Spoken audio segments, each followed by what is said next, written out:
Habib Rizik Syihab jadi tersangka lagi. Waduh, jadi tersangka lagi. Habibana kita, Habib Rizik Syihab. Mari kita sama-sama sholawat asgil agar orang zolim sibuk dengan orang zolim lainnya. Takbir, Allahu Akbar. Pasal berlapis, macam bolu lapis aja ini jadinya. Dengan ancaman hukuman hingga 10 tahun penjara. Dan kaki tangan Amerika ini di Indonesia ini mereka sedang kocar-kacir juga. Karena induknya itu biangnya sedang goyang.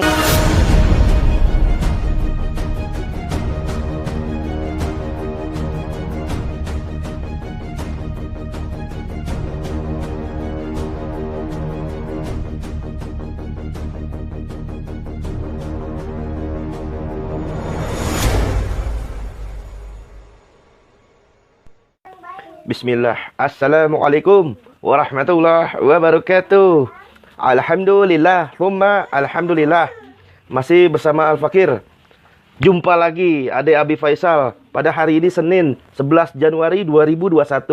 Al-Fakir masih senang sekali, masih bahagia sekali, masih bersemangat sekali karena ditonton oleh orang-orang yang hebat luar biasa, yang sama-sama menginginkan perubahan hanya kepada Islam saja, bukan ke arah komunisme ataupun ke arah kapitalisme. Takbir, Allahu Akbar.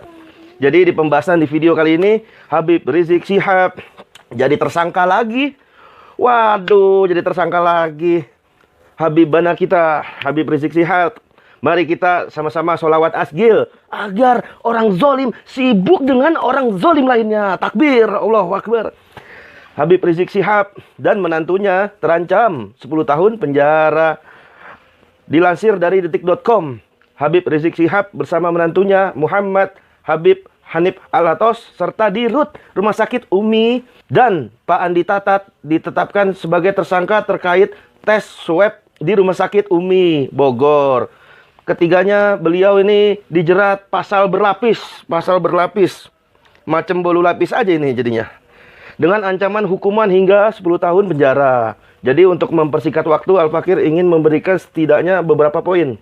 Poin pertama adalah dilansir dari detik.com, tim penyidik Bareskrim Mabes Polri sebelumnya menetapkan 3 orang sebagai tersangka terkait kasus Rumah Sakit Umi di Bogor, Jawa Barat. Ketiganya adalah Habibana Habib Rizik Syihab, kemudian Habib Hanif Alatos dan dirut Rumah Sakit Umi. Penyidik sudah melaksanakan gelar dan menetapkan 3 orang sebagai tersangka. Kata Direktur Tindak Pidana Umum Bareskrim Polri Brigjen Andi Rian Jayadi saat dihubungi oleh detik.com. Itu poin pertama. Kemudian poin kedua adalah kasus Rumah Sakit Umi ini terkait tes swab Habibana Habib Rizik Syihab bermula saat Pak Andi Tatat dilaporkan ke polisi. Pak Andi Tatat dilaporkan Satgas COVID-19. Kota Bogor dengan laporan bernomor LP-6011-11-2020-JBR- Polresta Bogor Kota tertanggal 28 November 2020. Pak Andi Tatat dilaporkan karena dinilai menghalang-halangi upaya Satgas melakukan swab tes terhadap Habib Rizik. Saat Satgas hendak melakukan tes swab, Habib Rizik sedang menjalani perawatan di Rumah Sakit Umi Bogor. Itu poin kedua. Kemudian poin ketiga adalah, wahai saudara-saudara yang dirahmati oleh Allah Subhanahu wa taala, ketahuilah peluang besar selalu disertai dengan ancaman dan tantangan yang besar. Namun ini semua sudah merupakan bagian dari sunatullah.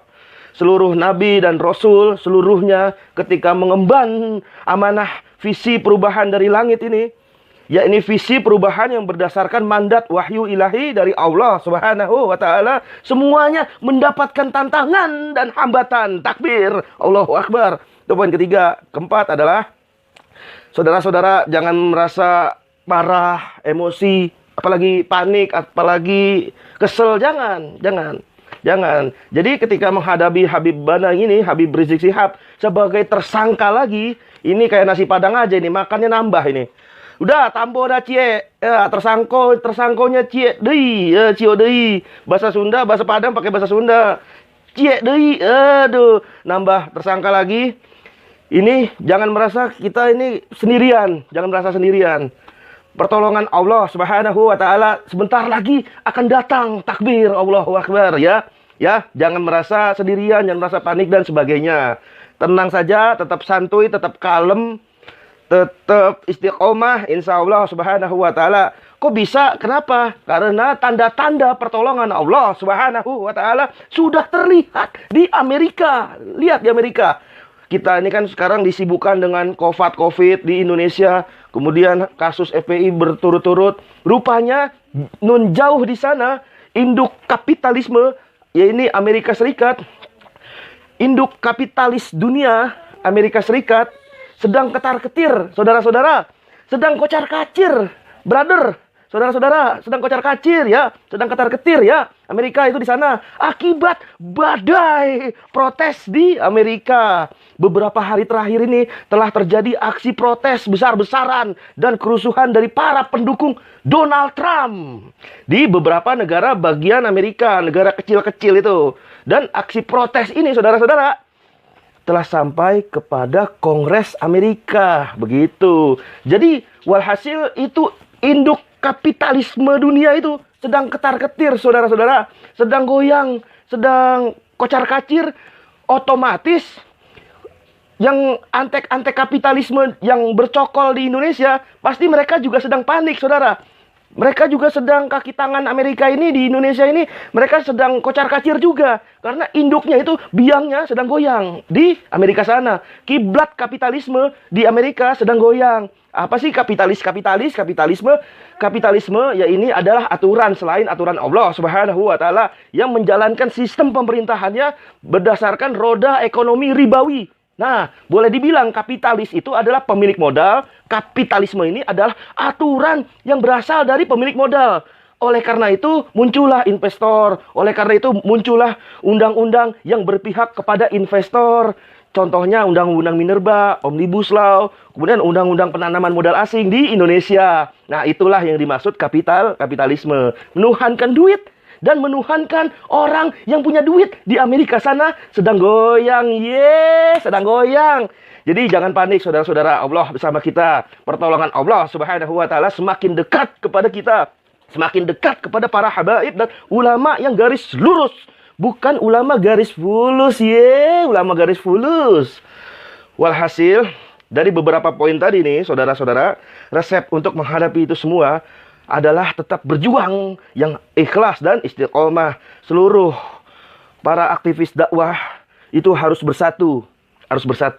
Harus siap mengambil beban dan tanggung jawab perjuangan. Sebagai alasan umat ini bahwa memang masih ada harapan walaupun sekecil.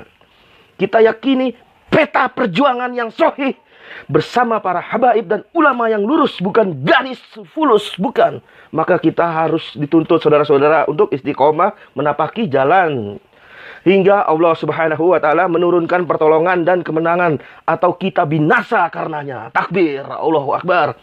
Mungkin itu dari Al-Fakir. Dicukupkan dulu.